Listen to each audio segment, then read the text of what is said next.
ভালো আছেন ম্যাডাম? হ্যাঁ ভালো আছি। একটা দরকারে এলাম আপনাদের অফিসে।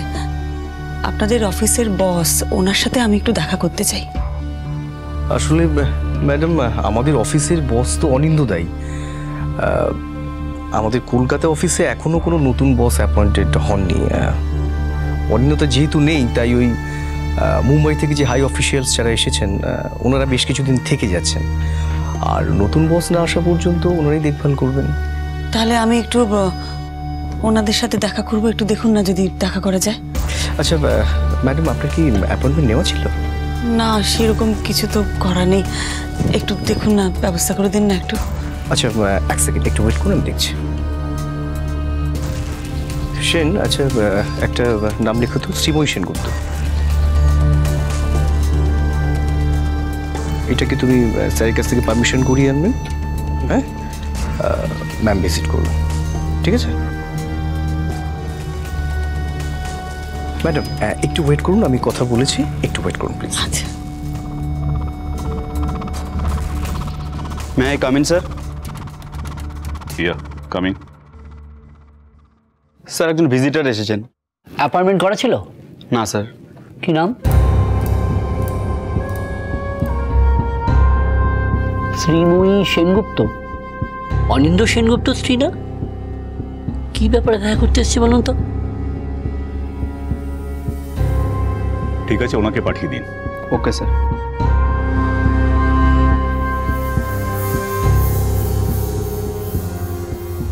ম্যাম, স্যার আপনাকে ডাকছেন। ও, কোন দিকে যাব? এদিকে আসুন, ওই ডান দিকের ঘরটা। আচ্ছা।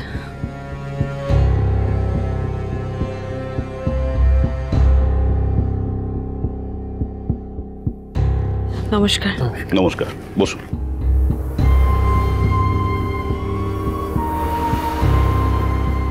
বলুন, কি বলতে চান? আমি শ্রীময়ী সেনগুপ্ত, অনিন্দ্য সেনগুপ্তর প্রাক্তন স্ত্রী। আমরা জানি।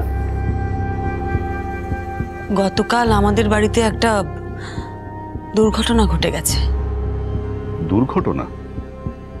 আপনাদের বাড়িতে? হ্যাঁ,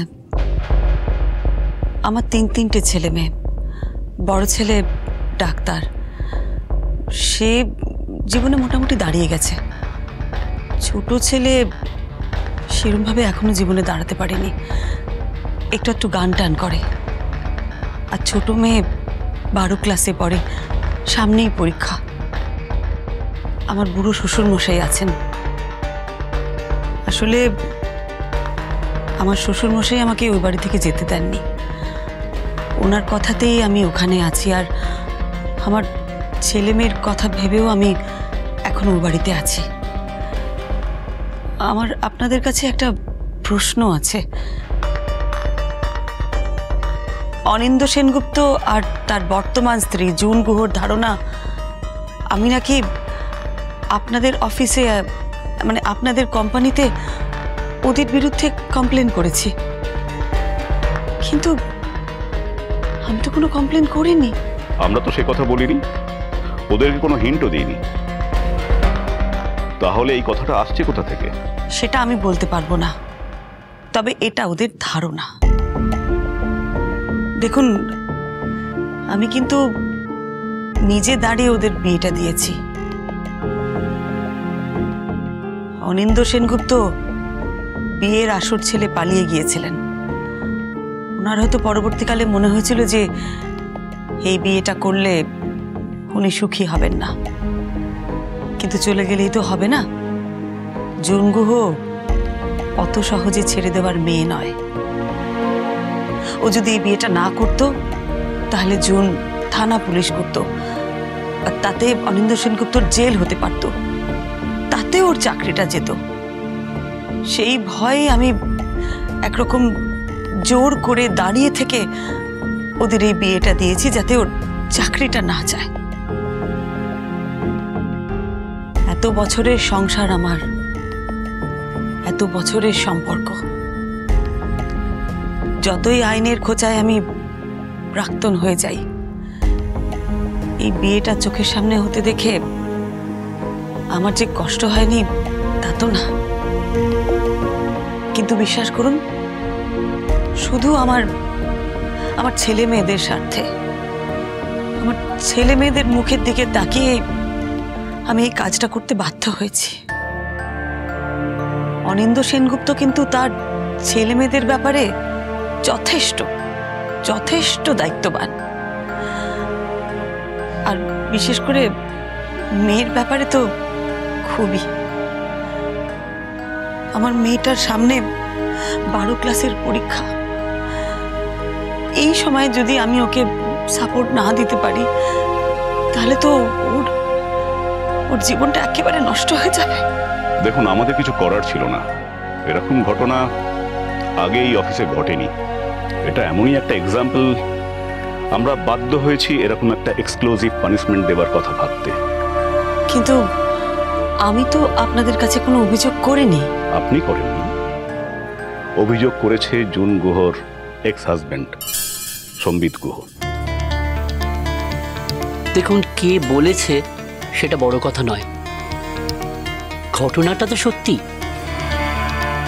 আপনাকে একটা অনুরোধ করব স্যার। মানে বলছিলাম যে কোনোভাবে কি আরেকবার বিবেচনা করা যায় না? আমার ছেলে মেয়েদের মুখের দিকে তাকিয়ে আজ আমি আপনাদের কাছে ছুটে এসেছি। আপনারা চাইলে সব পারেন। দেখুন, অনিন্দ্য সেনগুপ্ত মানুষটা তো খুবই কাজের লোক, এ বিষয়ে তো আপনাদের কোনো সন্দেহ নেই। কত বছর ধরেও আপনাদের কোম্পানিতে কাজ করছে এবং ভালো মতন কাজ করছে, তাই না বলুন?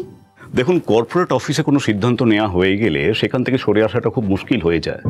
আমি আপনার কথাটা বুঝতে পারছি, কিন্তু আপনারা কিন্তু অনিন্দ্য সেনগুপ্তকে শাস্তি দিতে গিয়ে আমাদের শাস্তি দিলেন,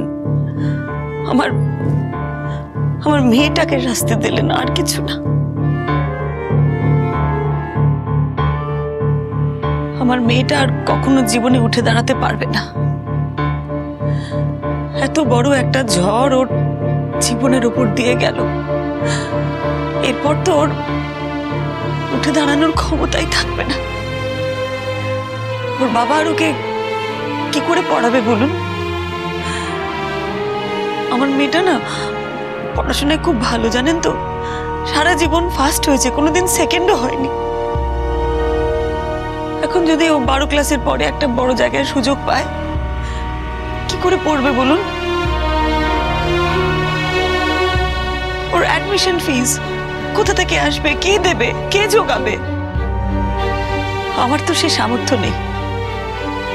আমি একটা স্কুলে সামান্য কাজ করি, তাও সেটা পার্মানেন্ট না। আমি যেটুকুনি টাকা রোজগার করি সেটা আমাদের খাবার খরচেই চলে যায়। আমি আমার মেয়ের পড়াশোনার খরচ জোগাড় করতে পারবো না স্যার। আপনারা দয়া করে একজন অসহায় মায়ের অবস্থাটা একটু বোঝার চেষ্টা করুন।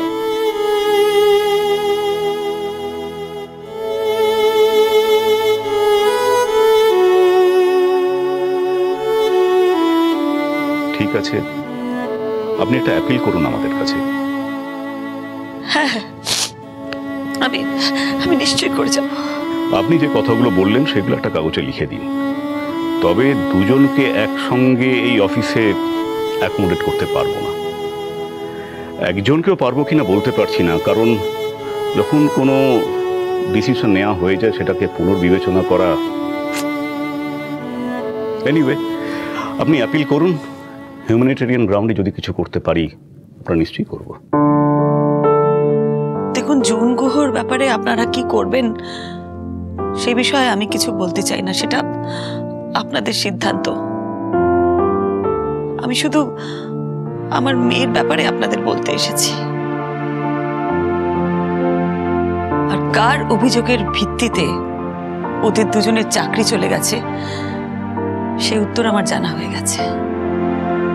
আপনাদের একটা অনুরোধ করে যাচ্ছি স্যার, যদি কোনোদিন অনিন্দ্য সেনগুপ্ত এই অফিসে আবার চাকরি করার সুযোগ পান, আবার আসেন, আপনারা ওনাকে দয়া করে বলবেন যে আমি কিন্তু ওদের বিরুদ্ধে আপনাদের অফিসে কোনো অভিযোগ করিনি।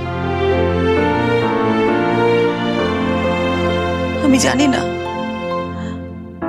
না ও সেই সুযোগটা আবার পাবে কিনা। তবে যদি এই সুযোগটাও আবার পায়, তাহলে জানবেন একটা সংসার বেঁচে যাবে, একটা মেয়ের ভবিষ্যৎ বেঁচে যাবে। মা হয়ে আমি আপনাদের কাছে হাত জোড় করে অনুরোধ করছি।